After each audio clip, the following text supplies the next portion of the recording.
Yo, what's going on? In the Mix, episode 34. I'm here with my guy, COMICHEAD84. The champ! The champ is here! Stick around. Come on!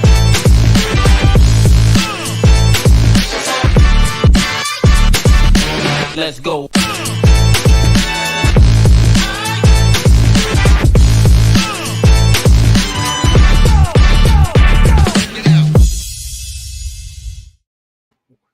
What's going on, everybody? It's your boy DJ Linx back in the building, back in effect, and back in the mix. I was about to say, back with another video. All the shit is like memorized. It's like muscle memory. So I'm just like, blah, blah, blah, blah, blah. That's what happens when you do 1,000 videos a week.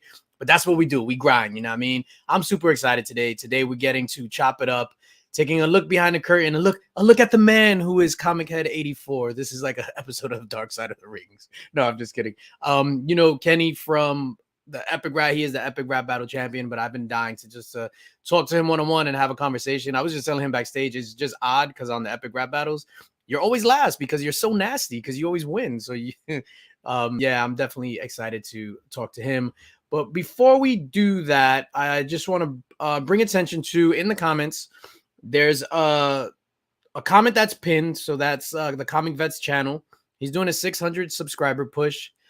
I pinned that before. He was at, I think, like he needs like 25 subs. So what we're going to do is we're going to leave that pin there. If you're not subbed up to the Comic Vet, make sure you sub him up. And if he gets 25 subs within the hour, we'll check it at the end. I'm going to be giving away these two things. So these two things, get it? It's a thing. So thing number one, the Lee Bermejo variant, which is absolutely fire. And then this Hulk number 3 Virgin variant. Sorry for the computer reflection. Going to be giving that away as well. So giving away those two books if the Comic Vet hits his 600 subscribers by the time we check it at the end of the hour. Let's do some housekeeping. Say what's up to the channel sponsor. So we want to give big props, big things going with my guy Spidey's Powder Tumblers, custom made powder coated stainless steel tumblers for all your stainless steel tumbler needs. This guy's the man. He does a bunch of things. Tumblers, mugs. I got a mug that he just sent me.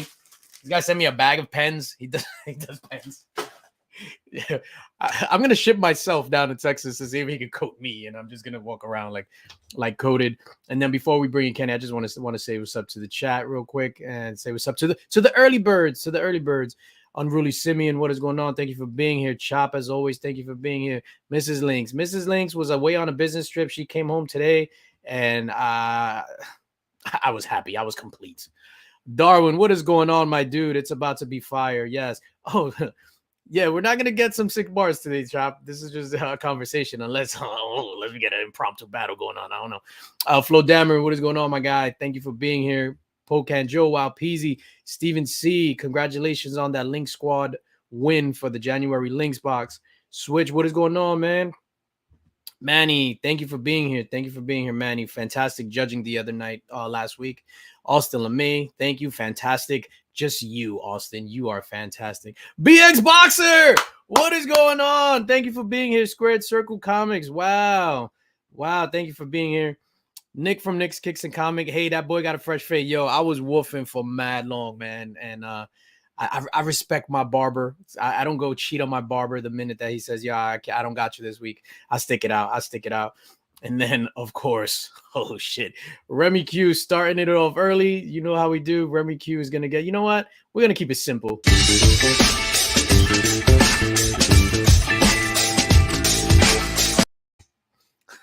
Thank you so much for the $2.99 super chat. Greatly appreciated.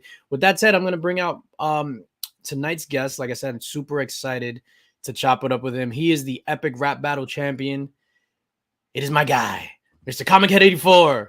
Yes, DJ Linx, my man. What is going on? First and foremost, I want to apologize because it totally slipped my mind to do the lower thirds. I usually have the lower thirds with the names. Oh no, we're good. I got my name right here. I apologize. I can pause and go do it real quick. Oh no, I think I just realized that. I feel like a jerk. So thank you for being here. Thank you for accepting the invitation. Oh, of course, man. Yeah, I'm glad to be here because I feel like you're one of the like new class of comic YouTuber, because I started my channel in 2019. When did you make yours? 2020. So that was actually like one of my questions. Is like you've been around longer than a lot of people. Like, how A have little you? bit, yeah. By a year. So in that little bit of time, how has your YouTube experience been as far as seeing the landscape, like seeing faces come, faces go, Yeah. and things like that? Yeah, it's been fun, man. I started the channel like it was like after like a breakup, right? So when you're on your breakup tip, you're like, I need to get my hobbies. I need hobbies. You know what I mean? So I was like, let me start getting back into my comic stuff. I used to like it. I used to be more into it before. Mhm. So it started like watching YouTube content. I'm like, I'm gonna make a channel. I'm gonna start da da da. And yeah, and it started from there. And like the amazing thing about the comic book online community is like it's the most welcoming, friendly, like it's an anomaly. There's no other really internet communities that like roll like the comic one does, right? Yeah, I wholeheartedly agree. I mean, there's a couple of things that happen behind the scenes from time to time. Oh, I know. But I AOKs, like that's unheard of. AOKs, like that concept isn't even a thing, really. Yeah, that In blows my most, mind. Yeah, I was talking about that on Gary Vee's channel last night. Just yeah, for somebody like me, like I've always had a problem accepting gifts for people to yeah, receive an AOK. Like my first one, I got it, and I was like, "Yo, what is this?" I I I was scared to open it, but yeah, just conceptually, being nice to people is such a foreign thing, right? yeah. Like it's look, it's the world. It's whenever you get a bunch of people in one place together, you're gonna get certain like just like at the lunch table in high school, there's gonna be certain cliquish stuff, and Of some course. people can be dicks, blah blah blah. But like for the most part, it's pretty legit, and made like actual real homies. Like I've got together at certain like cons and hung out with dudes and stuff. It's pretty wild. Nice. What was like some of like your con? So what happens is this is obviously you've seen this before. This is just like random stuff. Nothing's prepared. Yeah, no, I love it. Yeah. Some of your con experiences. Let's just I guess dive into that. Like when you Yeah. met people, just like what are some of your con experiences in general? Yeah, because I hadn't been to like too many cons before, and then the first like this Boston Fan Expo, Mm-hmm. because I live in I'm like an hour outside of Boston, so the Boston Fan Expo was like the first time I went to like a con, and then yeah, then I hopped on a plane because of this community and shit. I hopped on a plane dolo to Baltimore, which normally you wouldn't catch me rolling solo in Baltimore. Yeah, I've seen The Wire. Yeah, I've seen The Wire. Though. I don't want to bump into Stringer or Weebay or anything. Oh my god. So yeah, just rolled up to Baltimore, and it was crew. It was wild. Like within the first day, it's like, bam, you got your crew, and it's like, dude, you never met before, because we've spent like hours on live stream shooting the shit. It was just like, what up, dude? Like, so yeah, went to Baltimore and C2E2, Chicago C2E2, like right before the pandemic hit, like a month before they Wow. shut it down. Who did you from the community? Who did you get to chop it up with? Let's see. So when I first went to the Baltimore one, it was like a lot of the Comic Core guys. They were more active like a couple of years ago, but like the Great Legend, Seawood, and those guys, like they had their own booth and stuff. Oh wow. But my boy Bear Island, shout out to Bear Island Comics. That's my dude. That was like my ace while we were there. Discovery Bay Comics. I think I bumped into Erod at that one. Big Lion Cat, and then by the time I had went to C2E2, that was when like we did it right. Like I went out there and stayed with D-Runk. Me and D-Runk got a spot, and Comic Books NYC, JP Budget, and Bear Island. So it was like a 5 little squad. Like we planned it. We pretty much like did the whole con like as a crew, you know. Yeah, that's a good crew. That's a fun crew too. Oh, it was a blast, dude. It was so fun. Yeah. So similar, like I hopped on the plane this past, and I'm about to do some drugs in a second. So pop the Molly, sweating. Yeah. Some Tylenols. I have a headache. No, hopped on the plane and we went to Chicago. We planned it all out. A bunch of us. Big shout out to Rob Stacks, Rob Fat Stacks, who did the majority of the planning. But yo, to hop on a plane and literally, yo, see people, because we talk on a regular basis, and whether through streams and stuff like that, Instagram chats. But to see people in person was wild. Like it was mind blowing. I'm like, oh shit. For me, everybody's just like, damn, you mad short. I was just like, what the fuck? Yeah, tell me about it. I was about to say that actually. Like one thing that doesn't convey on when you watch people on camera is the height. So I was always like, damn, you're way taller than I thought, or like, damn, you're way shorter than I thought. For the most part, I got, damn, Kenny, you're pretty short. So I'm with you, bro. I got, you know. I definitely got that. I was the first person I met was Tyler from Whack Comics. So we met up at the Bean, right in Chicago in the nighttime. We was just like, yo, let's meet up and let's go to dinner. And this dude, what is he, like 6'4", 6'5"? And I'm 5. I tell people I'm 5'8", but I'm probably like 5'7". Yeah. I'm switch. I'm 5'7" on a good day. I'm probably equally as tall laying down, if you know what I'm saying. I'm just kidding. Yeah. Yo, so when did you get into comic books? Like, what's your comic book origin story? When were you bit by that radioactive spider? Yeah. The pretty young, man, because I have one brother. He's like 5 years older than me, brother, and him and my cousin Dave, who actually I didn't go to Baltimore solo. I went to C2E2 solo. Baltimore, I went with cousin Dave. Damn, cousin Dave, he forgot about you in the first. I know. Like those two, because they were into comics.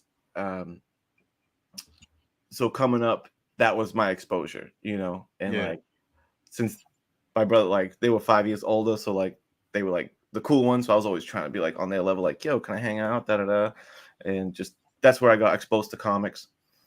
And started getting into it. Then I started like buying my own comics. And matter of fact, I actually have the very first comic that I ever purchased.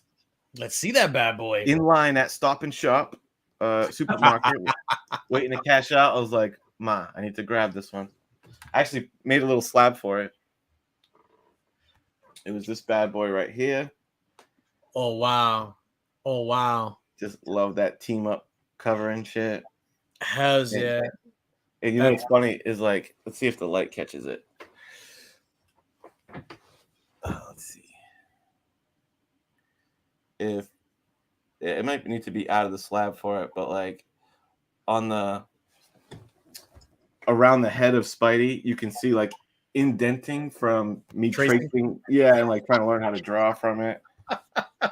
And like on the back has whiteout because my mom wrote a phone number on it and pen, and I was like, no, so I whited it out. No, that's amazing. So that's the OG first comic. Oh yeah, that you can kind of see it around his head. Yeah. You can definitely see it from the tracing. Yo, I used to do that too. I used to tape, especially the X-Men #1, the when it relaunched. Yeah. Yo, so I would tape, the Jim Lee one. So I would tape it to the fish tank, because the fish tank, the light was on, and then I would take the tracing paper. But I would it was weird because the guts of the book were on one side, and then just the cover was on the other side, which literally made no sense because it's tracing papers. I don't know. I was a kid. I would do the same shit. But that's a fantastic book, man. I think my first comic book and I still have it there that I bought with my own money. Amazing Spider-Man 347. So like what, 2 issues before? ASM, you know? Yeah, Amazing Spider-Man 247 with the Venom holding Spider-Man skull. I think Eric Larson, like everybody, for some reason, you think Spider-Man, you think like 90s Todd McFarlane. Eric Larson, like I don't think he gets enough props, his Spider-Man stuff. I would agree. Yeah, this Eric Larson right here, baby. Yeah, he had a great Spidey run. That's amazing. Yeah, wow. That's crazy. That is like my first one is just 2 issues off. Yeah, because what year were you born? Linx? 80. Yeah, so we're right around the same the same age, so that makes sense. Yeah. I was born January 80, so I just turned 42 like 2 weeks ago. Yeah. Old ass motherfuckers. Yeah. Yes, we are, but it's all good. In our prime. I feel like I'm in my prime. I feel legit like YouTube has definitely like rejuvenated me in some ways, but in other days I'm just like, oh man, I feel like shit. Like last week, or the week before, my leg cramped up on camera. Like I'm just talking, and I'm like, yeah, my leg cramped up. That's crazy. In your life, like your significant other, whatever, or I don't know if you have kids or anything like that. I don't have kids. Okay, so you're married, involved, whatever. I'm not. Yeah, I got a girl. We're not married. Okay, cool. Y'all live together? We don't live together. Okay, cool. Dang, you living the life. I mean, no. Nah, that's awesome. Nah, I was gonna ask, like, how do they feel like about the hobby, or how does she feel about your hobby, and then about your involvement in like YouTube? Does she feel like it's weird? Like, dude, you're in your 40s and you're on YouTube. What the fuck, bro? Let me tell you, she's awesome. Good. She's like totally supportive, loves it. She watches every rap battle every Sunday. She'll wait, for us to watch it together. We'll watch the rap battle, and she's like popping. She's enjoying it. She's following the storyline. She's like, oh, Dracula, he's funny. DJ Linx, oh, he killed it this time. Like she's all about it. So yeah, she's into it. Yeah. No, that's awesome. I think the support from like your partner or whatever is super important. Like Mrs. Linx is always in it. Like right now, she's in the living room. She's watching. Like she always watches it. Even like the regular videos that I release, like she watches them, which is funny because I'll be like, "What are you doing?" She's like, "Oh, I'm catching up on your videos." And I'll be like, "It's good to have that support system." Hey, look, man, it's a healthy, productive hobby, because if this is the what do you say, this is the dark side of the ring type of conversation where we pull the curtain back, because I had a stretch in like my mid-20s going into 30 where I had some bad habits, some bad recreational activities, right?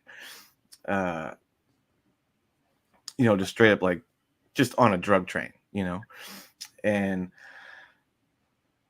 it was like I had like a little fiance going and everything. And I think that's part of like my deal, of like, yeah, your boy's not married yet, no kids. Cause I kind of made a mess of my late 20s, and shit is real, man. You gotta be careful with them pills, kids, them. It's just like epidemic in my area anyway. And I think it's across the board. Like, yeah. Your boy got caught up. Happy and proud to say 7 years, clean as a whistle, Yo, that is amazing, dude. Yeah, I got so many, old acquaintances and buddies that's like, still caught up and all that kind of shit. So like, yeah, the fact that you just have a healthy, productive hobby, I kind of have that addictive personality. So that's why I was like, I'm going to get back into comics. And it's like, before you know it, it's like, okay, now I got this kind of dropping all kind of money and got a YouTube channel. And that's just generally how I roll, of like, just dive into it. So yeah, dude, like, yo, Kenny, I'm like fighting back tears over here, man. Thank you for sharing that. Congratulations on your 7 years of sobriety. I think that's amazing. Easily one of the best, most uplifting, inspirational things that have ever been said on this channel. Like, I don't care if you bought an AR-15 yesterday. Like that right there that's life, man. That's knowledge. That's dropping gems. That is crazy. I told my wife a long time ago the same thing, because just like collectors, like we have an addictive personality. So when I was into fashion, I'm legit buying every day. I'm going to buy stuff. It's insane. Sweaters, blah blah. I'm dropping like $500-$600, and this is every day of the week, which is insane. Wow. But I was just like, yo, I'm glad that I've never like stepped away into like the recreational activities and things like that, because Yeah. I know I would have went down a dark path. And in my family, that runs in, you know, my uncles growing up in the 70s and shit like that. Yeah. And I've seen a lot, and I've always made like that conscious decision, like I don't want to end up like this dude, like my Yeah. uncles and shit like that. But thank you for sharing. Yo, that's crazy. Yeah, it's by far probably the most important like move that I made in my life was just like cutting that off, you know. And I'm like all or nothing, so I'm like I don't smoke pot, I don't drink, I barely drink beer or anything, so I'm just like straight up square in that department. And it's like I don't give a fuck, you know. I'll just best thing I ever did, you know. So yeah, I remember one time we were talking backstage. It was a few of us, and you had alluded to something like that. Like you didn't say what it is, you just alluded to something. yeah. And today, out of respect, I was just like, I'm drinking my tea. Because usually I have a drink or whatever. Oh yeah, no. I don't want to trigger you, and then you write a verse about me. No, I'm totally fine. And especially when it comes to alcohol and weed, it's like at this point that is just like drinking coffee at this point. Like it's pretty, I think that's for the most part a normal activity. So like I'm cool with that. I don't like start breaking a sweat, you know, because thankfully my trigger was never like booze. I never really liked to booze that much. So yeah, it doesn't really faze me much as long as no one starts like, you know, crushing shit up and making lines and around me, then we're good. Babe, forget it. But yeah. Oh my god. No, dude, that takes some big ass balls to admit something like that. And it's yeah, that shit is crazy. Yeah, I don't know how to transition, dude. So let's talk about hip hop and rap. Yes, yeah, I'm sorry. Like you definitely threw me for a loop. Hip hop and rap. When did you start listening to hip hop? Like what got you into hip hop and stuff? Shit, man. I mean, how can you avoid it? You know, I kind of grew up like with kind of eclectic music around. Like my brother is a nasty guitarist, and he's not really a rap guy. So like classic rock and a lot of rock bands and stuff was getting played in the house a lot from him. I would dig into his you know, his at the time his CD collection, you know, a lot The Doors, Led Zeppelin, Eric Clapton, you know, Bon Jovi, all that kind of stuff. But yeah, as far as hip hop goes, like the first tape that I bought 2 tapes on the store was called Strawberries. I don't know if there was a Strawberries nationwide, but it's like a Sam Goody, I guess. Oh no, the Strawberries over here, I think it's back in the day it was like a girls' clothing store. Yeah. Oh, yeah, my Strawberries was like a tape store.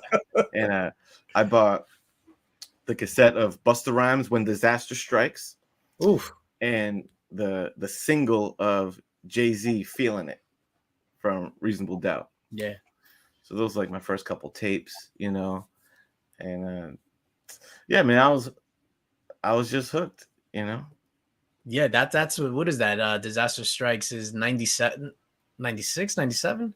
Because I know Reasonable Doubt came out 96 in June of 96. So that means they're Feeling It. That was like the second or third single. Yeah, so it had to be like 96. Yeah, because Woo-Ha and Dangerous was on there. So that's like his first album. So yeah. Oh, so that the first album is The Coming. So that's definitely 96. Yeah. So when Disaster Strike, that's what put your hands where my eyes could see and that stuff. Yeah, that's right. Woo-Ha's not on that one, right? Yeah, nah. So that's The Coming. Yeah, that's 1,000% 1996. Yeah. That was an underrated album. That was a dope ass album. Oh, I put Busta Rhymes in such high regard. Like if they like, I love these verses, you know, battles that they do. Yeah, the Swiss Beat stuff. I'm just like, I feel bad for whoever matches up with Busta because his prolonged career, like, dude, people sleep on him, man. People sleep on Busta big time.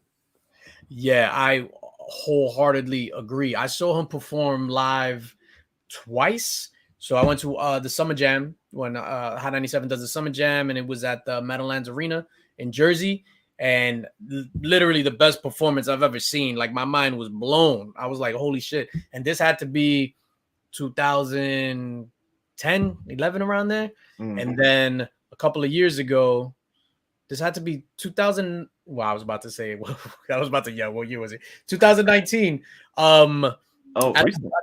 Recently at the Barclays Center, they did I forgot, it's called like the Greatest MCs or something like that, where they have like a whole bunch of old school acts and they come out and do a couple of songs. So Busta Rhymes was headlining that. So he had a nice 25-minute set. But the first 10 minutes was just him walking back and forth on the stage with like ominous music playing instead of getting into his bag. So I was just like, yo, what the hell? I was super disappointed. But I wholeheartedly agree. I think Busta Rhymes, as far as performance on stage, is literally the best rap performer on stage.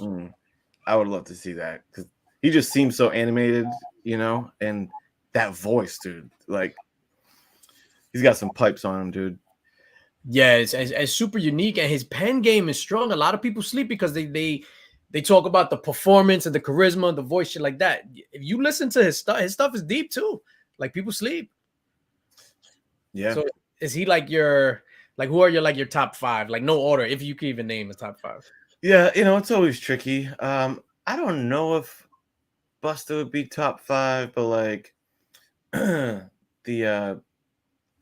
Oh, Jesus Christ. yeah.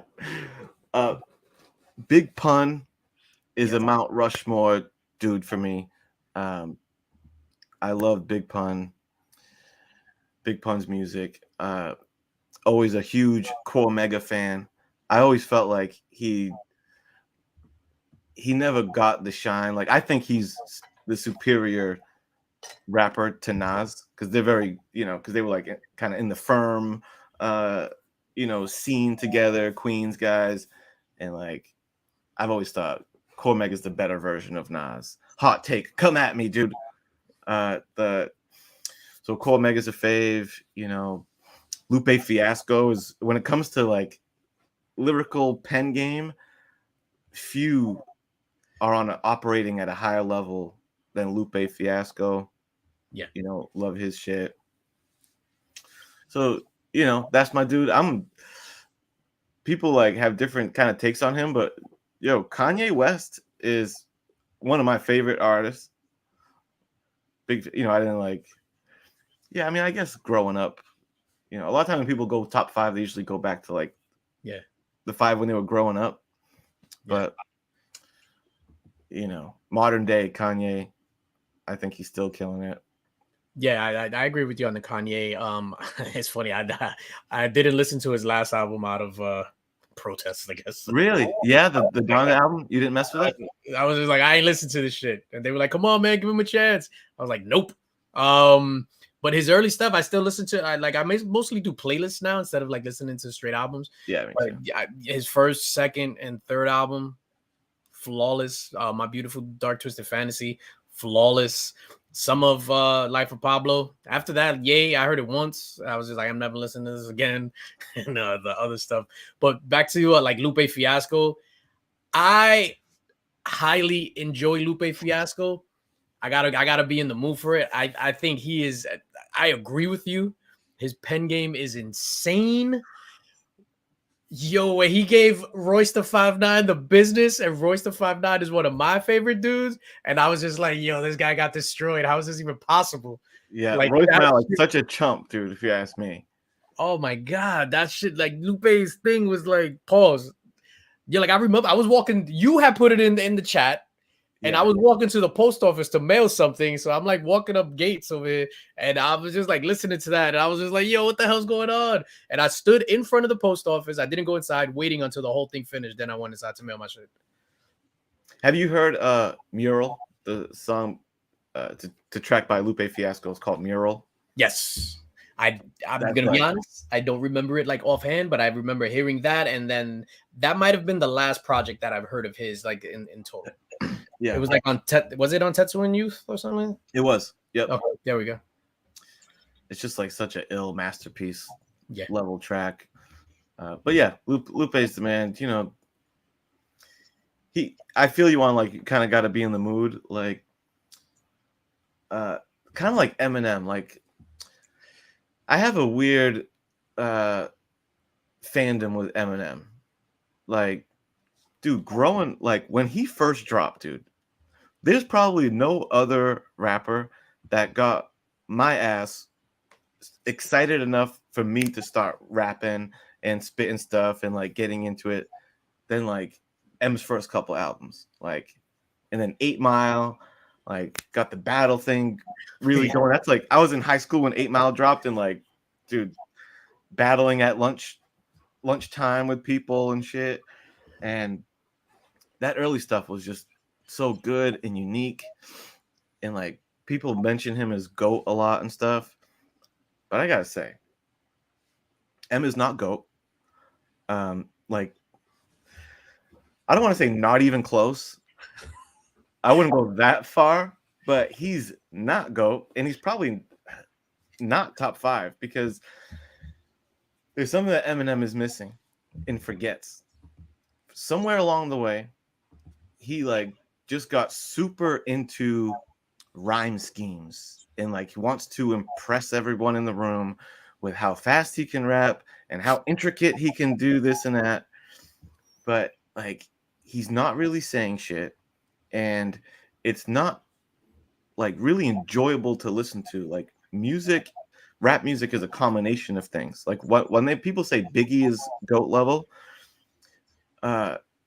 you could say like Biggie understood the assignment. You know, when people say like this guy understands the assignment. Mm-hmm. The assignment is, yes, have ill bars in there, have your rhyme schemes be on point, but also have your melody on point, establish a vibe on the song, whatever that vibe may be. Like M's early music did set a vibe. Like it was spazzed out, druggy, beat my girl, serial killer, whatever, but he still like established a vibe and a tone. Yeah. And like you want to have the kind of music that people can chill and like sing along to, so you can really enjoy it. Like I can sing along to M's old tracks and like vibe and enjoy it. But this new shit, I'm not gonna turn on a new Eminem song and be like, "Oh, I love the song. I'm gonna sing along." Like, no, dude.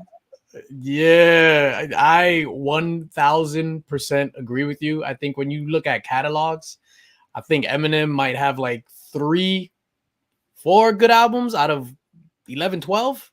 A lot of that shit is trash. Great rhymer, no substance whatsoever. But he does have a few like songs that are crazy. I think Stan is probably one of the most creative songs ever laid down. Like to me, Stan, I think he peaked with like Marshall Mathers LP, and that was his second joint. And I think my favorite era of Eminem is when G Unit linked up with Aftermath, dude, and Get Rich or Die Trying dropped, and that 8 Mile soundtrack dropped, and they were getting the diss tracks to Benzino and Ja Rule and shit. Like that's my favorite Eminem era. Like they were just putting out so much fire, dude. Amazing shit was getting put out in that time. So at that same Summer Jam that I saw Busta Rhyme at, they 50 Cent and he was the co-headliner. So 50 Cent went on first, 50 and G Unit and all that stuff, and Eminem closed out the show. It's funny, as soon as Eminem, so the transition was Patiently Waiting. So that was 50 song, Eminem came on and he did it.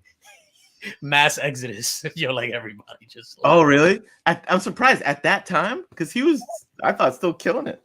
No, yeah, it was just but I mean, I guess that's a New York thing. Everybody, I don't know. There's some people in New York that's like, if you're not from New York, we hate you, which makes absolutely no sense because there's like a lot of talent out there. But yeah, no, back to the Eminem, like if you play Eminem in your car, like you'll get laughed at. It's like, yo, what are you doing? Or if you listen to it, it has to be like super low. You can't blast Eminem in your car, except if it's the G Unit era. And a lot of this, oh man, what the joint that he did is like one of my favorites. We All Die One Day on Obi Trice's album. Yes. Obi Trice is another dude that does not get his props. Obi Trice during his shit was crazy. Dude, his first album, Cheers, I played the fuck out of that. Dude, the song with Nate Dogg on the hook, crazy. That album was amazing. How's it? Yo, real quick, let me just interrupt. Mad Spidey, welcome to the Linx Squad, sir. Yeah. You will be hearing from me through the digital messages or the whatever the DM stuff is. And Kenny's going to AOK you some records that he's showing right now. Yeah. No, I'm just kidding. Thank you, Matt Spidey. My bad for cutting you off, those. Oh no, it's fine, man. I was gonna, since we were just talking like favorite albums and stuff, I busted out some vinyls of some of my faves. Nice. Black Star, man. Love these guys together, especially. Yeah. Supposedly, we're gonna get a sequel to this. I hope they finally do it, man. I hope so. I think together they're magic. Individually, they're okay.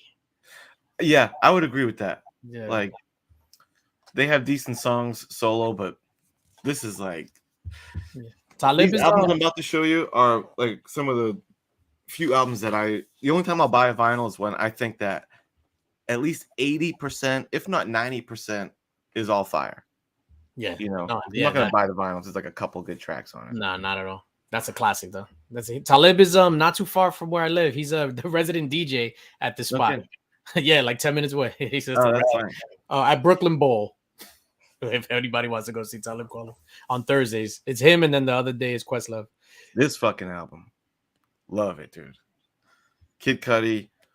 I don't know if I'd say he's underrated, but I'd say, I mean, he helped really establish and create that sound that Kanye, Yes, pushed, and he needs like credit for that, dude. but I again 100% agree with you. I think he would have been bigger had that whole Kanye thing not happened, because people see Cudi as a Kanye ripoff when it's the complete opposite. Same thing with Travis Scott.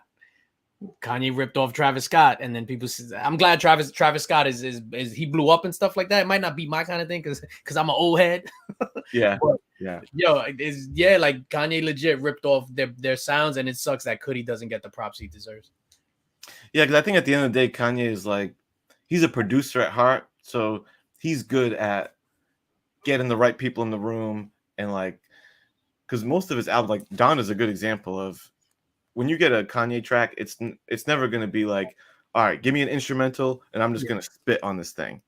It's like he likes features and different musical things with the beats and all kind of crazy shit. Yeah, it's like a cinematic experience. But I mean, I gotta be in the mood to hear that. Like, I just love my boom bap lyric stuff, and shoot 'em up, bang bang. That's what I love. You got to give Donda a chance. Telling you, I'll write it down. I'll do it. Just some bangers. It's a long track list, so I'll let you know the ones that are worth listening to, because it is true that there's some that aren't. They're skippable, But yeah, Man on the Moon, I love that one. Oh yeah, Blueprint. Gotta love Blueprint. Yeah, it dropped on. I'm back and forth on whether I think, because either Blueprint or the Black Album is his best album for me.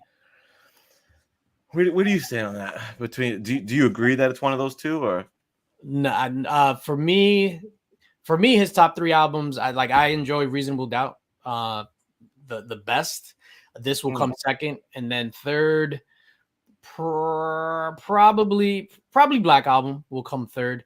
I don't know. I just have for these, I have such a emotional tie to it. So Reasonable Doubt, I loved it. Even to this, I don't understand the comparisons to him and other people. Jay-Z is one of my favorite rappers, but when people say, "Oh, he bit the Biggie stuff," he don't write rhymes. You're clearly not listening to this cat. The shit. Reasonable Doubt is some of the most complex triple, double entendres, rhyme stacking, some of the most impressive shit you'll hear, and those beats are just smooth as hell.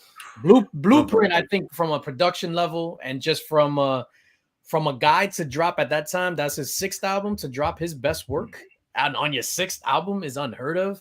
And then Black Album, I thought was dope. The only thing that holds me back with Black Album is some of the stuff where it's just I'm paraphrasing, but it's oh, I'm leaving. What are you going to do that I'm not in the rap game anymore? The rap game is going to suck. And it's nah, it'll go on. Yeah. He's not the end all be all like that. And he definitely was aiming for more radio hits too on that one, on Black Album. But him and Kanye together, Kanye producing Jay-Z music really puts out some of the best.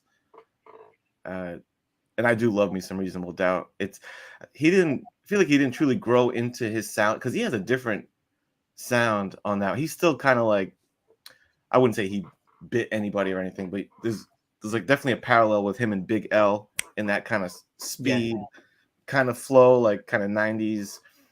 flow, which he doesn't really return to like in the later albums, you know. Yeah, not at all. I think the whole thing with like the speed rap, that was definitely like a New York thing. Big L was definitely the first one to do it successfully. Then obviously Jay-Z, Original Flavor. There were a couple of other ground cats here that just never got the time of day. So people just see Jay-Z and Big L, and Jay-Z's biting Big L on that. But it was like with any sound, there's tons of people do it, but only a few of them break out into the mainstream and become popular. You know about the famous ones, you know. Have you ever? You probably know that track. It's one of my favorite fucking tracks. That's like not even officially released or whatever. I always listen to like on YouTube, but it's like I think it's a Funkmaster Flex maybe freestyle when it's Jay-Z and Big L freestyling on that. It's like I think it was a Biggie Smalls like piano type beat. It's so amazing them two together. Yeah, and Jay-Z looked like a chump on that though. Big L got him. Big L got him. Yes, but he held his own. MF Doom. You get into MF Doom? Is one of those things where I have to be in the mood. Like he's very avant-garde, and like some of the stuff that's offbeat like really like bothers me. But when he's in his bag, he's in his bag. Super sad that he passed away. Yeah, and you know you gotta love the the comic book influence of the dude. He's just such a character. It's almost like indie rap, his style. Johnny Boy, I just want to highlight his comic. His faves growing up was T.I., Jeezy, Plies, Trick Daddy Dollars, Wheezy, and Master P. Did you get into any of these guys growing up? Clearly a down south fan. I'm like an East Coaster guy, being like in the Boston area. I always lean towards like that East Coast New York music generally. But I'll say as far as like Southern Midwest rappers, Ludacris is elite, super underrated. Luda's like, dude, his first album, I played the shit out of that. He killed it. Luda is nasty. Yeah. Luda, I never got into Jeezy or T.I. really. Lil Wayne, it was tough to escape Lil Wayne's mixtape murder era. He was really running the game for a while. Outkast, definitely fucks with that. Yeah, I think Luda, I love Luda. T.I., like one of my favorite songs legit is I'm Talking to You, where he's like dissing somebody, but he's like it's dope on a Just Blaze beat. Like I think T.I. is so dope when he raps. The trap stuff, I got to be in the mood to listen to it. Like, so obviously, like when I was DJing and stuff, like at my height of DJing, when I was doing parties, when you throw on a down south set, that shit rings off. When it was like Little John was doing his thing, the A-Town stomp, like over that Young Bloods, that shit would be insane. Even the Yin Yang Twins with some of the stuff, and it would tear the house down over here. And even in parties in Brooklyn, shit, like down south would tear the house down easily. Matt Spice, my DJ's new favorite saying is avant-garde because I said it last night. Yeah, that's one thing I never got into the No Limit stuff, only because I'm a lyrics guy, and I just didn't think the stuff that I heard, the lyrics were like up to snuff. Like even on some of the songs that featured Master P, and so like what was one of the like 4321, right? On the LL Cool J album with DMX, Method Man, blah blah. Then they put Master P on the remix, and that was horrible. So I was just like, oh man, this is terrible. And then Silk the Shocker on the What Means the World to You remix, the Cameron one, or is it Horse and Carriage remix? Silk the Shocker was I think it is the What Means the World. Yeah, I kind of feel you on that. Never really got too much into the No Limit. I think Snoop Dogg made a little time there. He put a couple of albums under the No Limit banner. Oh hell yeah! That's when Laylo was on his No Limit album. You Better Lay Low and something for my killers, just down for my killers. That was on the No Limit album as well. No Limit Top Dog. Let's transition from music. Let's talk about wrestling, dog. Hey, I love me some wrestling, bro. Still to this day? I'll say like a super lapsed wrestling fan. Yeah. But I'll be damned if this fucking AEW isn't getting me back in. Yeah, big time. Like, dog, I just tuned in Wednesday. Because one of the fun things is my girl was apparently a huge wrestling fan. During the time that I was out of it, because like growing up, I fucked with the 80s stuff, right? The Hulkamania era, then the Monday Night Wars era, Attitude era. And then that's where I detached. Like I never watched any of the John Cena era of wrestling, right? Because you couldn't see him. I couldn't see him, dude. So you watched, you just didn't see him. No, I'm just kidding. That was a terrible joke, dude. I apologize. Everyone in the audience, I apologize. That was bad. So I unplugged during all that. Because I loved it so much as a kid, I would oftentimes just like kind of stay aware kind of what was going on every now and then. But yeah, apparently during that time is when my girl used to bring her son to a lot of wrestling events. So she'll be like schooling me on like, oh yeah, this is this guy did this, he turned on that one. I'm like, okay. So we've kind of both got back into watching and keeping up with the storylines with the AEW shit. We always watch on Wednesday night, the whatever it's called, Dynamite, yeah. Have you tuned into the AEW shit? Yeah, no, I'm big into AEW. I don't watch it on Wednesdays. Like I'll legit like space it out as I'm working. So it'll take me like a week to watch an episode of Dynamite, but I try to get it in before the last episode. I love it. I think it's fresh. I think it's new. It's definitely different from the WWE product, which I had stopped watching last WrestleMania because I was just like, this shit is garbage. No, wrong. I'm sorry. The WrestleMania prior. So I stopped watching. That was the last one, where there was no audience. They did it in the whatever. Oh, yeah. Which I appreciate that they put on a show even though there was an audience. So then this WrestleMania happened, and I was just like, yo, it's literally the same shit. It's the same people going for the belt. No changes. So I stopped. Was it Roman Reigns? Who was the main event? Main event this WrestleMania, Roman Reigns.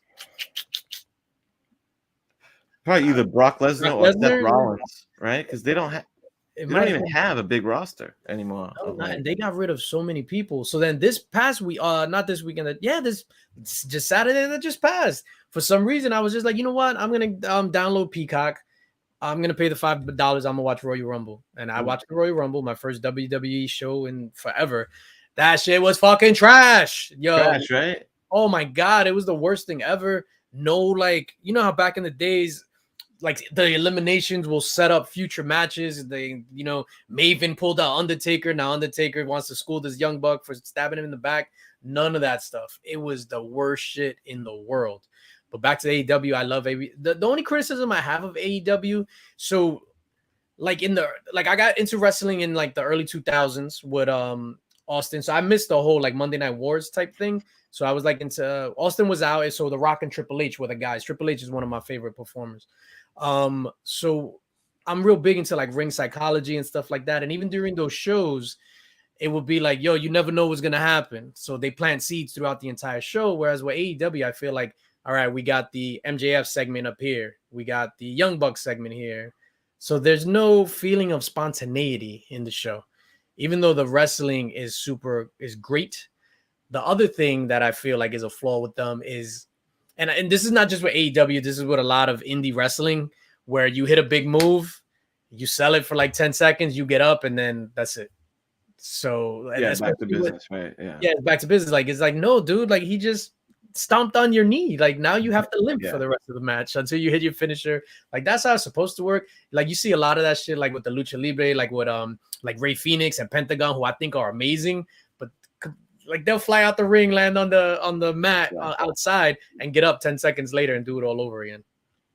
Yeah, it ain't flawless by any means. Like I jumped onto that when CM Punk came back. That's when I started watching it, and like there's definitely shit that I don't really dig. You see that? You hit Big Papa Pump in the face. I see. Don't do it again! Oh, I'll beat your fucking ass, kid! I'm Big Papa Pump. He might, dude. He'd probably go into a roid rage. Yeah, what is his thing? Yo, he's nuts. Yeah, So you just started watching it when CM Punk came back? yeah, which is cool. CM Punk is really a top dog. Like he feels like a superstar, you know, even though he's built like a fucking, Yeah. you know, first base baseball player or some shit. Like he ain't, you know, I'm not a big guy, but like their women's division is pretty lame. They don't really have any top talent. I feel like there. I hate the fucking young guns, young bloods, The Young Bucks. the wannabe rockers, the off-brand rockers. Yeah. It's like I don't like that brand of it too much, where it's like it's too much flippy. It's all set up for high spots, you know. And yeah, so that's what I'm saying is like the high spot, and then they don't sell like the injury, or they don't sell. Come on, man, like yeah, you have to sell it, and it's not about like resting holds and rolling out the ring, but that's just part of wrestling. Like you have to make it seem like it's real, even though it's not fake. Like saying it's fake is like that's not cool, but it's like you could get hurt and stuff, so it's crazy. oh yeah, it's still an athletic performance and shit, you know. Some AEW for some reason loves to, you can almost keep tabs on it of how many matches end with, after the match is over, 5 guys run out to the ring and there's a brawl in the ring at the end of the match. Like Yeah, every time it's like, yo, come up with a different gimmick. That's that WCW shit. That's it's just like the bell rings, there's something, and then guys run down, and then you have like the baby face or the new person debuting come in to save the day. I started watching AEW legit on their first pay-per-view they had, the All Out. Yeah, so I was just like, let me just watch this and see what happens. And that's the day John Moxley. It was because Dean Ambrose, he was gonna make his debut, and I was just like, let me watch this, whatever. And I fell in love with the wrestling of it, and it's like it gives other people an opportunity. Like you don't have to be 7 feet and jacked in order to get on TV. Like these dudes are doing the damn thing, and it's pretty cool. They have a really good mix of like nostalgia stuff for the throwback fans. Like you got, you know, they're pairing up Sting with Darby Allin, and I think Darby Allin's dope. Pairing up Sting, having Chris Jericho in the mix, you know, Jake the Snake is like a manager guy. So like they harken back enough to the OGs that as a throwback fan, like you're hearing Jim Ross, but they have a good balance of the new blood is legit too. Like this dude Malachi Black, is my dude. Malachi Black, what's the guy I just said with the half face paint? Darby Allin. 2 grown men and they're going through a goth phase. Did you hear that? From the Acclaimed is a tag team that they bust raps on the dudes they're fighting. Oh yeah, those guys. Yeah. And they had a funny one against bars against him and Sting, saying they're going through a goth phase. But, with the guy, the kid with the headphones. He always wears his headphones. But yeah, some of they're like homegrown, I guess, or new talent is legit. MJF is fucking hilarious. Yo, MJF is the man. Nah, Chris Jericho was just like the biggest talent that was signed. He doesn't have any, so he's not even like an EVP or anything. He's like literally just talent. Yeah, Cody is though, right? Yeah, they're all like executive vice presidents. I don't know if they have a stake or ownership in the company. Yeah. So I think, but they have just creative say, but not even they have creative say. So every wrestler, they come up with their own promos. They do their own matches. Like everything is on the wrestler. So it's either you sink or swim. So it forces them to be better as opposed to it being scripted. Yeah. So Malachi Black, who was Aleister Black in NXT, he was fire in NXT. And then when he went up to the main roster, he was trash. Have you ever been to any live events? Very few. I've been to 2. So I went to one as a kid, which was like a small little house show.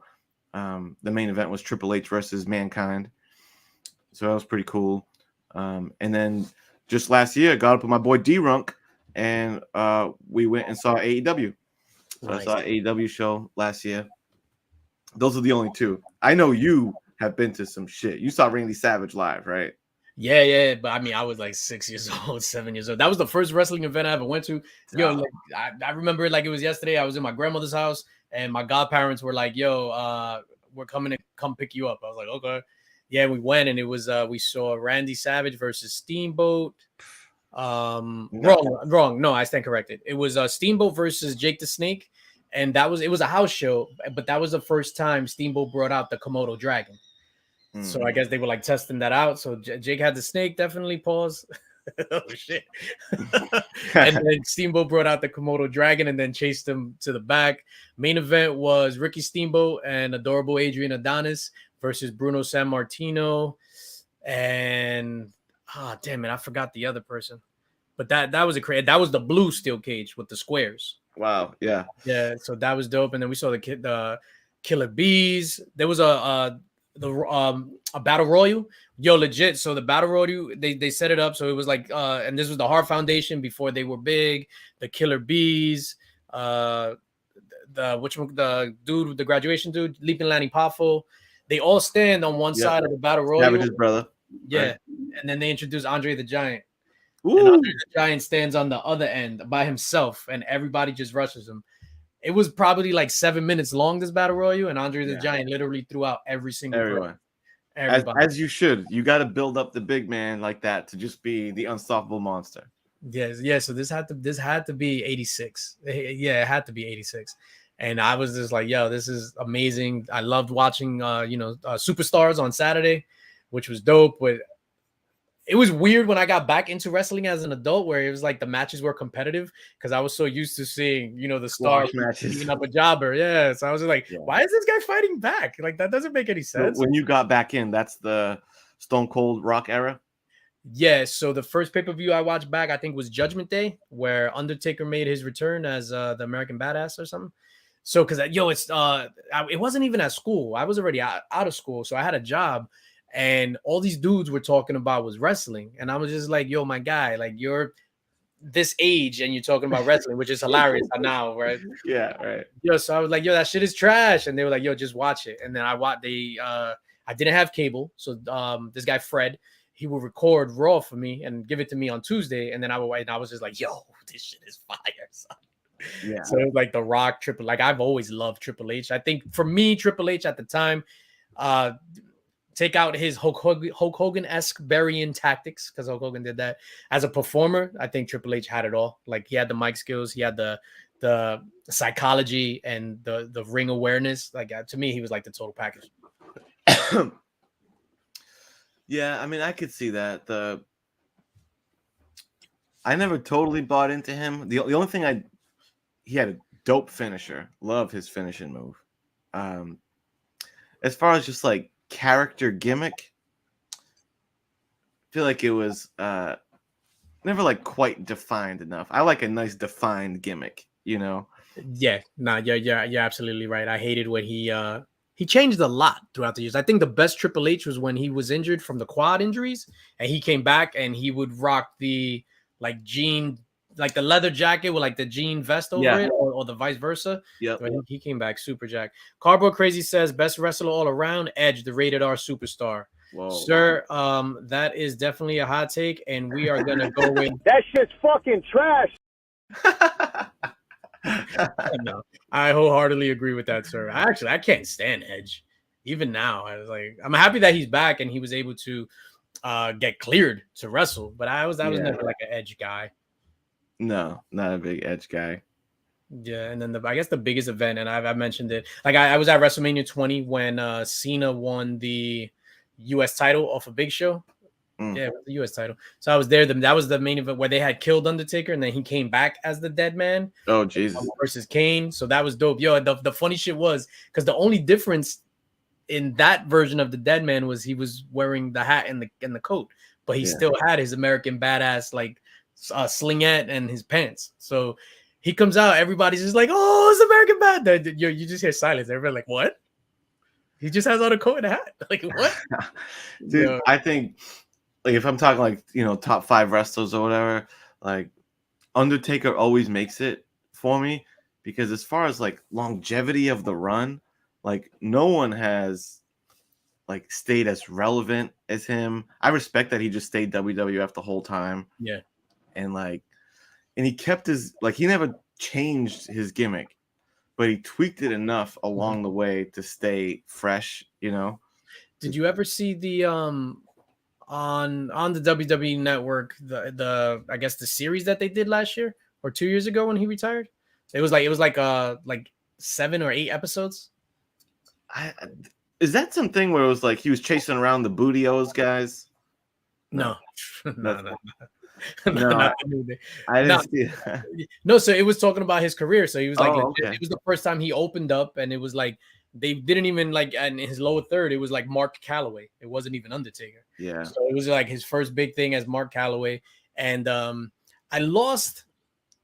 It lost a lot of the mystique actually, because he's completely different from his character. Like he's like worrying about everything. And he's like, oh my God, this is gonna be terrible. This is gonna suck. So he's like one of those people. So it's completely opposite to his persona.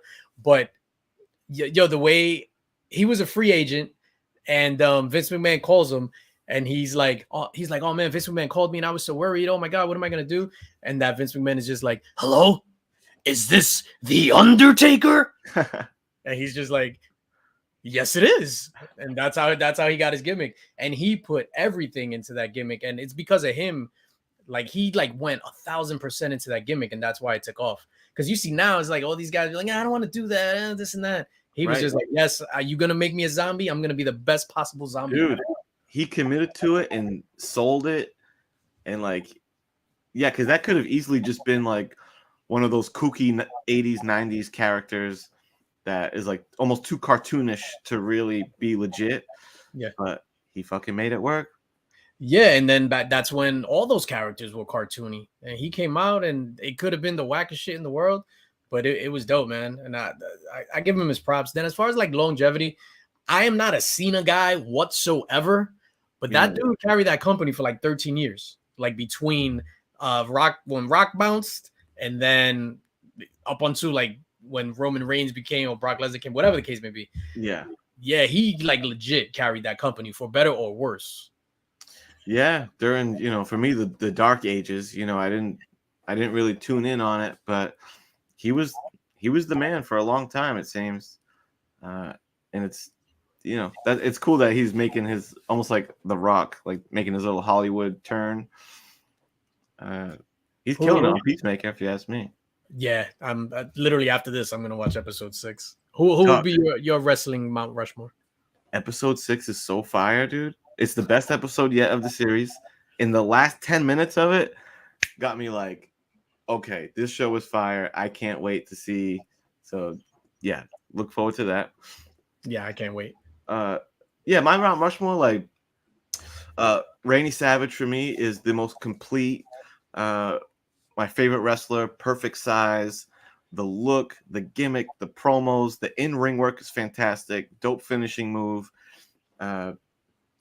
He is the perfect wrestler for me, my guy. So Randy Savage, Undertaker, Bret the Hitman Hart. I'm a Bret Hart guy over a Shawn Michaels guy. Sometimes you got to be either or, man. I got to roll with Bret. It's fine. Yo, Bret Hart is boring. Oh no! Oh my God, you like the ring psychology? His in-ring work was great.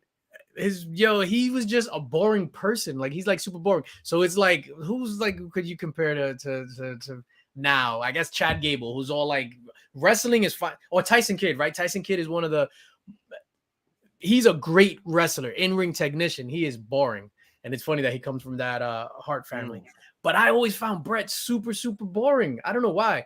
Also, I could see that. His promos weren't like fire or anything, but he always seemed pretty like genuine and into it. But his outfit, his gimmick, his intro song was all fire, and I think his in-ring work, his second rope elbow drop he would do, that's a great signature move. But he's just boring, dogs. Damn, how dare you? Yeah, I was just like, what? But I'm not even back then. Like I wasn't. So it's not me picking Shawn Michaels over Bret Hart. Like Shawn Michaels, he's a great ring worker. I enjoyed Shawn Michaels when he came back, versus DX? Shawn Michaels, even like after DX stuff. Okay. Then earlier Shawn Michaels. I'm talking about like when he left after his back injury, and then he came back like older Shawn Michaels. Like those, like his match at WrestleMania with Ric Flair, then the 2 matches with Undertaker. At that age, both of them to deliver that quality of in-ring performance blows my mind. That's my sound effect. Because for Shawn Michaels, like especially in the era when he was feuding with Brett and stuff, it's like, I can only root so hard for a dude whose gimmick is basically he's a male stripper and he comes out to I'm a sexy boy and stuff. I'm like, this ain't my guy. Yeah, I'm just a sexy boy. Sexy boy. Gimmick is absurd, but yeah. The super kick is one of the top finishers, though. Super kick. Yeah, super kick is awesome. It's funny that you mentioned Triple H's pedigree. We were, in somebody's house or something, and I gave this kid a pedigree. No, so this is how this happened, and I kid you not. So it was Thanksgiving. We were at my boy's crib. We were young, mind you. I was still a parent, right? But I was watching wrestling. Yeah. This when the SmackDown game came out for the PlayStation 1. Okay. So we brought the SmackDown game over. So then we're like, all right, I'm gonna put up my hand. They had the black metal chairs. So I literally tell this kid, when I put up my hand, boom. Like he didn't even let me finish. He rocks me with the chair. Yeah. So I was unconscious for like 10 seconds, knocks me out. So then I'm like, what the fuck? So he's smaller. I grab him. I give him the pedigree, knock him out cold. And the only reason we knew he was knocked out, I give him the pedigree. He's laying on the floor. I get up and I was like, take that. My boy goes and puts him in the crippler crossface. And he's just limp. Like not even like, he's just like. You knocked a man out with a pedigree? With the pedigree. Wow. That's amazing. CJ, if you're watching, I apologize. So you're not one of those, safe wrestlers. I am not the Miz. Because if you perform that move the way like it's supposed to be shoot style, you're just dropping someone's forehead straight into the ground. So and that's why I'm not a wrestler. That shit was crazy. My brother did powerbomb me into a TV tray table before. Wow. So you got to mention Benoit in this combo. Yeah, yes. I think Benoit is probably my favorite in-ring technician. Again, another at WrestleMania 20, that's when he won the belt. He made Triple H tap out in that triple threat with Shawn Michaels. I was there. I love Benoit. And then this guy follows up that DJ out here for murder. No, sir, we are not. We are not. But yeah, Benoit was a fantastic in-ring technician. Eddie Guerrero too, man. I love some Eddie Guerrero. Yeah, Benoit must have. I guess the too many flying headbutts. When you make your bones off of jumping off the rope and smacking, landing on your head, I think it might knock some screws loose, and before you know it. Yeah. Talk about murder, brother. Oh, shit. Too soon. This is like super random. And this is random. So when I brush my teeth, my electric toothbrush. That was an electric toothbrush. You do? I always. I've never owned one electric toothbrush. I got to convert, you think? I don't know. I was at the dentist and he was like, you need an electric toothbrush. I was just like, do you sell them? Yeah, right. You trying to get me to buy a toothbrush? No, I always bang. I always bang off the water on the thing, and I go, okay. Always. That's Benoit's the opening to his theme music. There you go. Yeah, I'm in Kurt Angle 2. Kurt Angle 2 is dope. Kenny, man, we reached. Real quick, I wanted to ask you. Yeah. Your love of Galactus. Where does that stem from? And then my love of Galactus, because I got him tatted, right? Oh wow! I don't know if I showed you that. No. Yeah, I got a Galactus. Holy shit! Bam. Yeah, so I love Galactus. Bam. There's a little Silver Surfer hiding in there too. That's fire, dude. Yeah, I just love Galactus, man. He's just one of the, just a villain I was always drawn to. His design, his look is crazy.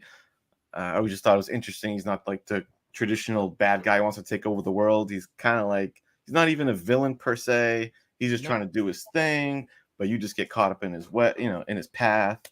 So, the first big book that I bought, when I actually went over like the grand mark and really splurged, was when I got in. This just tells you back in 2019. March 2019, on eBay. My first big boy book purchase.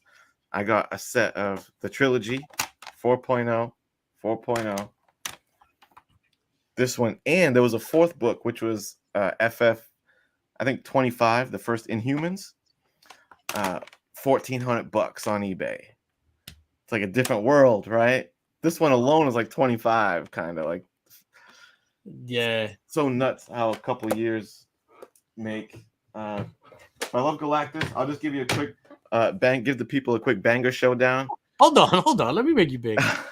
I love this. It's funny. I meant to tell you to bring some big books. Like, yeah, I only just grabbed a handful. In the big books.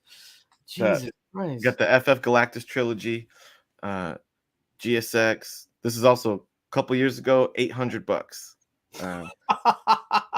That's why that's like a $5,500 book probably right now in a 5.0. That one really shot up. This one, shout out to my boy D-Runk, who I copped this off him. He won it in a mystery box. He won this in like a $50 mystery box a couple years back. Holy shit. I was like, what?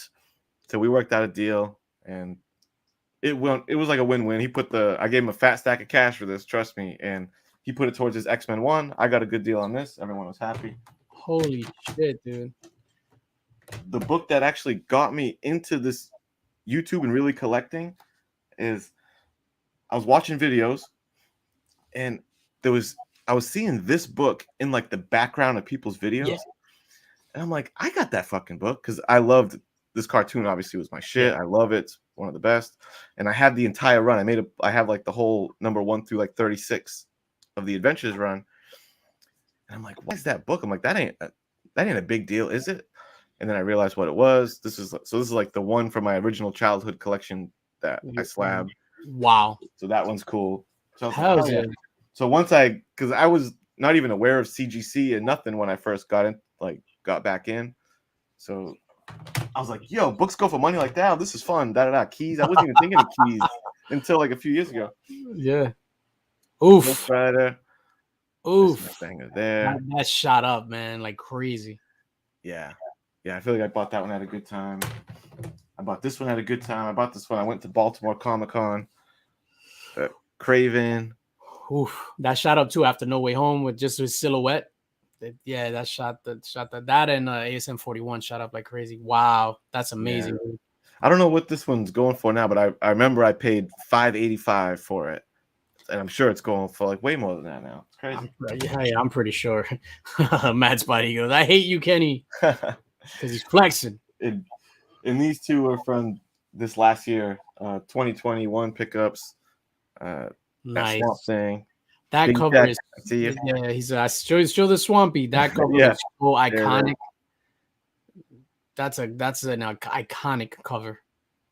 I've been getting 2021 was the year of me starting to get into DC keys. Yeah, because those were a lot of Marvel. I think there's a lot of undervalued, nice buys to make in DC because it's a gold rush for ASM and X-Men Marvel. Yeah, but like this book. Hold on, what the hell's going on over here? It cost a pretty penny, of course, but considering the level of this book, I still think it's pretty undervalued, man. Pretty Penny Kenny, that's your new wrestling. Pretty Penny Kenny. Yo, wow, that is fire. Thanks, but man. I wholeheartedly agree with you on the DC keys, like super undervalued. Like I bought at C2E2, I bought a first Lobo, and it was like ridiculous what I paid. I like that book. That's a good investment book, I think. Absolutely. Even those, like I had looked up a Brave and the Bold 28 because I heard Burke talking about it and Mark from Legion of Comics, so I was just like, let me see what it goes for. And I was just like, it's expensive, but I was just like, but it's not like Marvel X-Men 1 expensive in the same grade, you know what I'm saying? And I was surprised how the price for it. I was gonna say inexpensive, but it's not inexpensive. I was just surprised at the price. Right, but considering the book and the grade, what you can get, I mean, it's a 10 center, And the Justice League is one of the most premier teams in comics, Yeah, I mean, if not, you have two of the most iconic characters ever on the team. 3, Wonder Woman. So I would think that the Justice League is more iconic than the Avengers or X-Men or even Fantastic Four. And I'm saying that as a diehard Yeah. Marvel guy. Straight up. Yeah, damn. Now, see, now I need to go and go buy something because of you. I want to get the 50, the FF50 to complete the trilogy. I was looking at it the other day. Yeah, it's the least expensive of the three, so it shouldn't be too bad. Yeah. I was looking at it. I want to get it in a similar grade, but even like a 6 is not too bad. I think when you get in the 7 range, because I was looking at CBCS just so I could match the slabs. Yeah. When you get into the 7 range, that's when you hit over $1,000. But anything under that, I think is still like doable. Yeah, for Silver Age keys, like 4.0 to 3.5 to like 6 is my sweet spot for those Silver Age keys. Because they ain't beat, but they ain't like they don't hit that ill plateau of like once you get into like 8s and shit. Yeah, that's crazy. Oh, snap. Two Brothers Comics, thank you. A new member in the house. I wish I had like a welcome thing, but I don't. But we'll give you cinnamon. Hold on. Yeah, bring cinnamon out, man.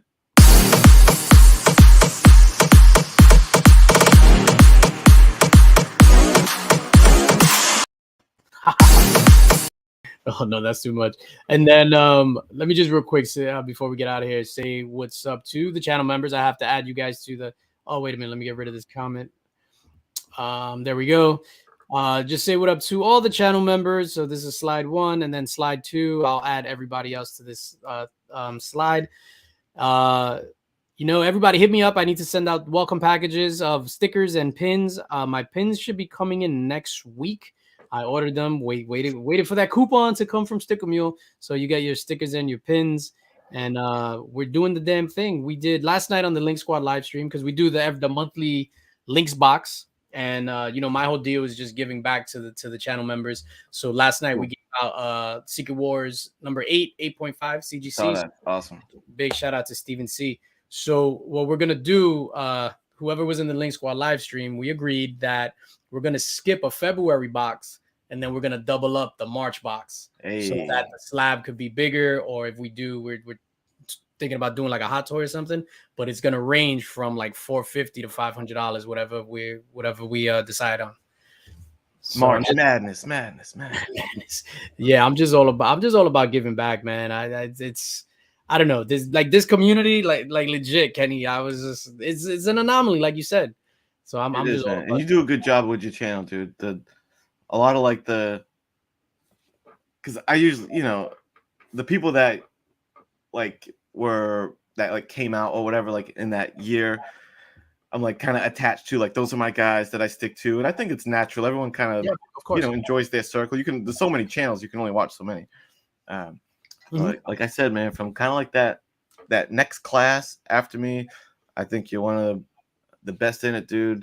I think it's good energy, good mix of content with the mystery box. I'm always interested in like seeing what you get in these mystery boxes. I'm like, is he gonna hit? Is he gonna miss? Epic rap battle, obviously I love that, and it's just good shit, man. Nah, thank you. I greatly appreciate that, man. I just try to I'm myself. What you see is what you get, and I love the community. I love giving back. That's what I'm all about. And let's just bring out another stripper for Panda.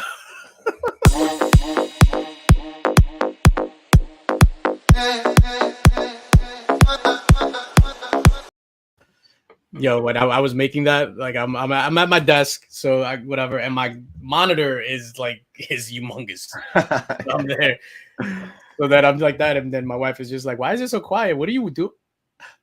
I was like, "They like strippers." Like, I don't know this.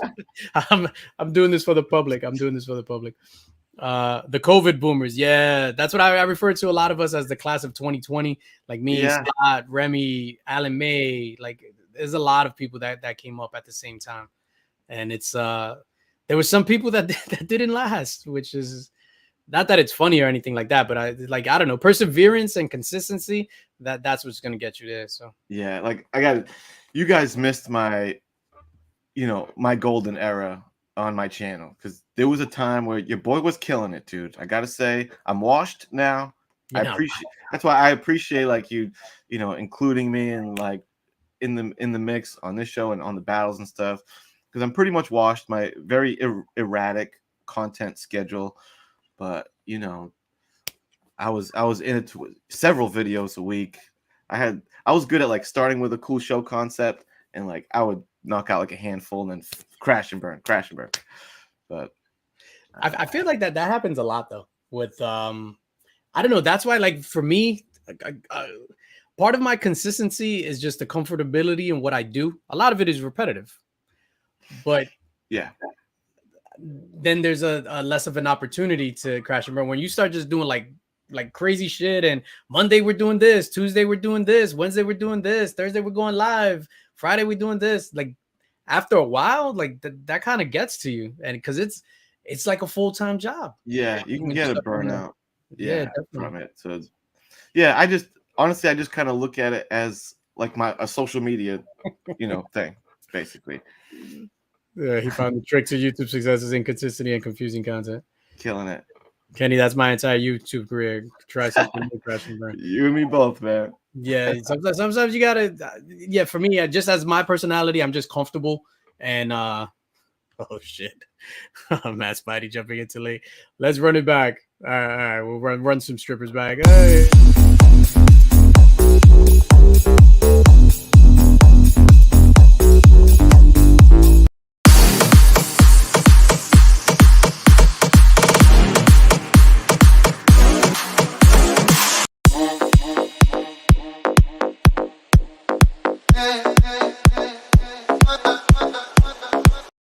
Whoa. Yeah, could you believe they gave me feedback on one of them because I was like, what's a lap dancey type song? So I had a slower beat, and they were like, yo, that shit is whack. And I was like, all right, okay. I like that. I never seen the green one, the first one you played. That one was tight. I like that song too. Yeah, that's all like royalty free music. Yeah, so I have like a subscription to a website with all royalty free stuff. Royalty free stripper music. Literally, like I'll type in stripper music, nothing will come up, and then I'll be like, all right, house music, and then we go from there. Remy Q, baby, Remy Q is going to be on Slab Hub tomorrow, ladies and gentlemen, on Rob Fat Stacks of Comics channel. Make sure you check that out at 2:30 p.m. Eastern time. He is bringing the Pokemons. Yo, Kenny, like legit, I enjoyed this conversation. Me too. Wrestling, hip hop, comics. Like, what else could you want? That's what we do. Yeah. No, and then thank you for opening up about your past and your sobriety. Again, I want to congratulate you on that. 7 years clean and sober. You are the man. Like legit, that is such an inspiring story. Appreciate you. And let's end on this, Linx. There was when my battle, when I did that rap battle last week, there was a couple sections that I forgot to include in it. Oh, so you know what?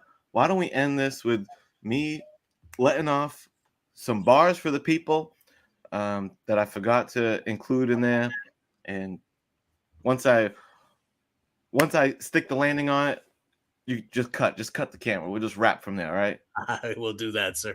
All right, man. Chat, you've been awesome. You have a very interactive chat. It's been awesome. But it was going to be. This is my season, in the pocket like a quarterback. If you try to take my strap, I might snap and be like Liam Neeson when he's trying to get his daughter back. I got the game up in the torture rack. The best thing to do is tap. Spare yourself the agony. Game, set, match like I'm Agassi. When I say you nasty, I've been saying it sarcastically. The audacity of dude trying to battle me. You know what the outcome is. This rapping part is just a formality. Another casualty. Mama, I just killed a man. This is Bohemian Rhapsody. Woohoo!